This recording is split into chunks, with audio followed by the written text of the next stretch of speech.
La vida eterna es un regalo de Dios donde el ser humano no mete sus manos. La Biblia aclara que el ser humano no mete sus manos en la vida eterna. La salvación precisamente es salvación porque el ser humano no puede meter sus manos. En Efesios 8 dice que hemos sido salvados por la gracia de Dios por medio de la fe en Jesucristo y que esto no tiene que ver con el ser humano, no es capacidad del ser humano, sino que fue don de Dios. Fue por su poder, por su misericordia y por su amor.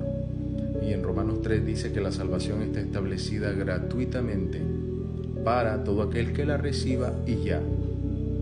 Has oído esta expresión en la vida, ¿verdad? No metemos las manos. La hemos dicho más de alguna vez cuando alguien hizo algo y uno dice, yo no metí mis manos en eso.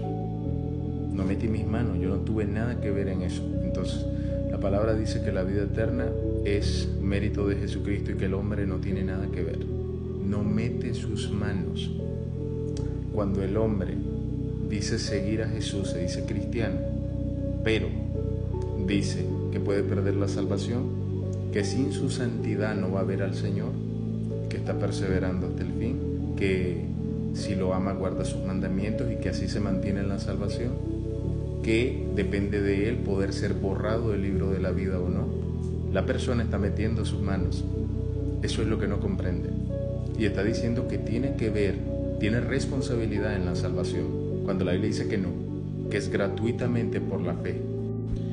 Y estos entendimientos lógicos religiosos los sacan precisamente de todo versículo donde Dios Padre le dice a sus hijos que busquen el bien, que se aparten del mal, que la verdadera fe produce obras y cosas así, pero estas personas no han comprendido la sobrenaturalidad, el entendimiento espiritual de la salvación, y por eso leen la Biblia con lógica. La Biblia, si se lee como un libro más, se lee con lógica, entonces la persona nunca va a entender lo que es el entendimiento espiritual, sobrenatural, eterno de lo que es la salvación. Esto solo nos lo hace entender el Espíritu Santo. Entonces, si la persona lee la Biblia así porque no ha entrado por la puerta estrecha, por medio de la fe en el Evangelio, la persona se va a quedar en su lógica, porque su lógica le dice que Cristo lo salvó, pero que como Dios es bueno y siempre va a haber un llamado de buscar el bien, apartarse del mal, que siempre de cualquier manera va a depender de él mantenerse, cuidar, proteger, ser digno, siempre de alguna manera va a depender de la persona, y esto es apoyado por el poco de religiosos que dicen que así es. Denominaciones cristianas religiosas que viven repitiendo lo mismo y lo han dicho por décadas. Esto hace ver que se ha perdido miles de almas. Se han perdido por no haberle creído de verdad a Jesucristo. Pues no se le puede creer de verdad a Jesucristo si primero no se comprende que no metemos las manos. ¿Y por qué no metemos las manos en la salvación? Porque el ser humano está totalmente incapacitado moralmente delante de Dios para tratar de estar en paz con Él. Pues el ser humano está en una situación dual. El ser humano no solo hace buenas cosas, también hace malas cosas porque comete pecados. En 1 Juan 1:8 dice que si decimos que no tenemos pecado, mentimos.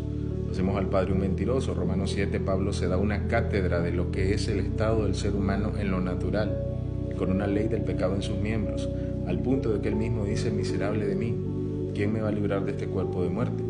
Sé cómo yo soy en lo natural, pero gracias doy a Dios Padre por su Hijo Jesucristo, que ya me salvó. Entonces Pablo está diciendo, yo soy justo estrictamente por la fe. Así que la única forma de que la persona se pierda en este punto, donde Jesús ya hizo todo, donde todavía estamos en el tiempo de gracia, todavía diciendo Jesús, yo soy la puerta, entren por la puerta para que tengan vida eterna, va a ser porque se rehusó a creer. Porque la salvación no tiene que ver con obras, no tiene que ver con buscar santidad, no tiene que ver con los pecados que siempre el ser humano comete. Porque no tiene nada que ver, no mete sus manos.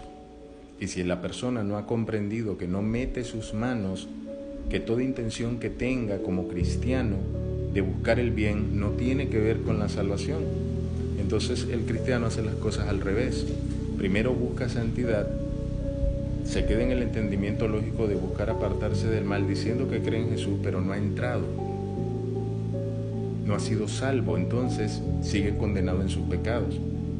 Hasta que uno sale de la condena de los pecados comprendiendo que nunca más va a volver a ser condenado por el pecado, porque ya Jesús mató al pecado en su carne, dice la palabra, y por eso en Romanos 8 dice que ya no hay más condenación para el que ha entrado en la victoria de Jesús. Hasta ese momento es que puede venir todo lo que es la información de la doctrina, el llamado de Dios a que los hijos de Dios vivan sobrios, mientras estamos en este peregrinaje hasta reunirnos con Él, y que no tenga un cuerpo glorificado. O sea que nos dicen, a pesar del estado en el que están, ahora tienen al Espíritu Santo, y si ustedes me buscan y son radicales y cierran puertas y dejan que el Espíritu Santo actúe en ustedes, Él va a hacer que ustedes se conviertan en personas verdaderamente sobrias en lo que tiene que ver con el pecado y el exceso del mismo.